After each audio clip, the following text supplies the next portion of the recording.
आज अपराह्न गोटे विश्वस्त सूत्र खबर पाई आमर एसडीपीओ पारलाखेमुंडी माधवानंद नायक एवं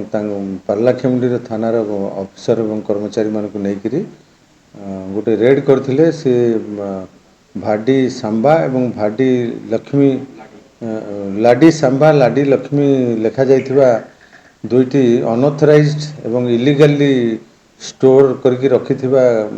बाण गोदाम उपरे चढ़ाऊ करथिले से दुईटी गोदाम विपुल परिमाण रे गंजेई विपुल परिमाण रे बाण जबत होइतिला जो गुड़िक ताकू भेरीफाए कला बेले दुकान मालिक कौन लाइसेंस बा कौन अधिकार तांकर एभली बिकिबा पई थिबार देखाई पारि नथिले दुईटी गोदाम प्राय 5 ट्रक पाखापाखि बाण जबत करा जायछि जार बजार मूल्य प्राय 50 लाख रु ऊर्ध्व टंका हेबो से दुई गोदाम मालिक को गिरफ करा जायछि से बाण गुड़ी को आम डिस्पोजाल करूँ ताकू डिस्ट्रक्शन करने आसंता काली